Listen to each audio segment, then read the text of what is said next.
Hi, I'm Stephen Hand from Archery Supplies. Today we're in Whyalla, and behind me, I think it's called Hemlock Hill. I think, something like that. So up here, there's a bunker. So they can have riflemen sitting up there, shooting at the Japanese who want to climb that hill. Now we're going to go in a little bit more detail. There's also a big gun up the top. So the concept was, in World War II, the Japanese had a submarine which came into Sydney Harbour, a little submarine. Little, bit bigger than that, but still little. I think it was a 1 or 2 person sub. So in Whyalla, they obviously thought, well, if they're going into Sydney Harbour, if the Japanese want to take Sydney, they clearly want to take Whyalla. And if they come to Whyalla, they clearly want to climb that mountain. I don't know what for, because there's nothing up there. They want to take that mountain as a strategic stronghold. So what we're going to do, we're going to build a bunker up there, put a rifleman inside, and put a big gun on top so we can shoot the ships as they come into Whyalla. Now, I'm going to put this in perspective. As far as Adelaide's concerned, there was really no defences to the best of my knowledge, and I've never seen anything like this. So that means all the Japanese ships would come past Adelaide, go, look, we don't want Adelaide, we don't want Port Pirie, we don't want any of those other towns on the way up the coast, we want Whyalla, and when we come to Whyalla, we want to take that hill. That was obviously the thinking in World War II. It's quite interesting from my perspective. Look, it's a beautiful spot, Whyalla. There's a harbour behind me, which will spin around, and this is obviously why the Japanese would want to take this location. Yes, there's a harbour there, and they built this great jetty on the side here. Now I went down the jetty, it's a figure 8 jetty, so it's like a circle jetty, because you build that if you want to build something completely impractical, because jetties were generally for ships to, dock onto, and people can go swimming off them. This jetty is just a tourist attraction, so $7.5 million for a tourist attraction, which is fine because 500 people come to see this jetty every day, so that's what they say. At the end of the jetty yesterday, I went for a walk out there and getting away from this review. Baby dolphins, like on their backs, looking up at you, amazing. And this harbour yesterday, there was a pod of dolphins, I think probably about 12 dolphins, maybe more, lots of baby dolphins. It's very cool. And there's obviously yachts in the background, but this is Whyalla, and on to the side is the steelworks. Anyway, this is the Axcel Armortech Lite site.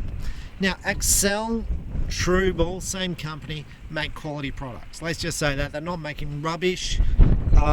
It's all sort of top-end stuff, and this is their latest offering.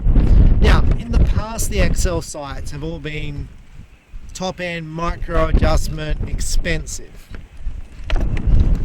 This is no exception.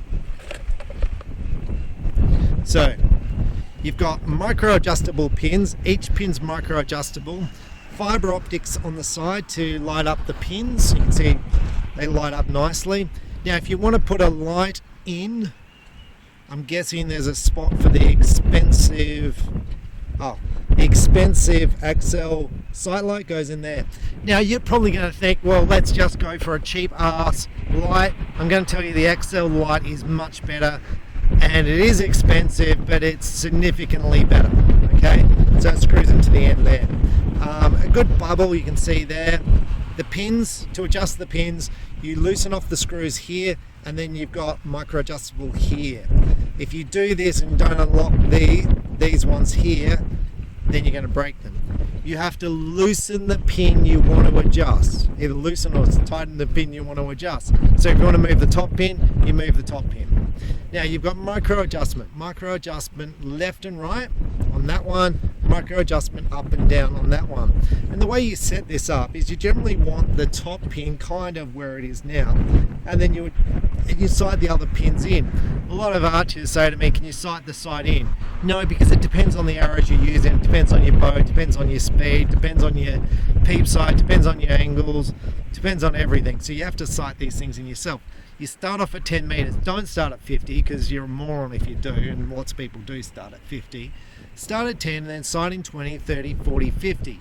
Now if you don't like the position of the pins, you've got to go and do it again, and you use the micro adjustment to adjust it.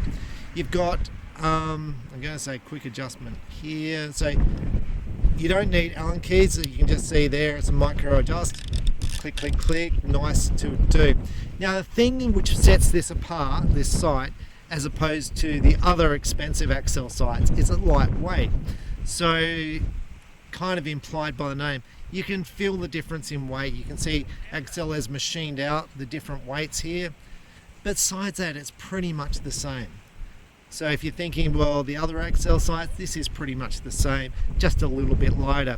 Will it be robust for you with your fast hunting bows? Yeah, look, it absolutely will be. It's a nice sight. I would definitely shoot one, and I've owned Axcel hunting sights before. They've been top notch. So check it out at your local archery shop, the Axcel Armortech sight. Thanks for watching.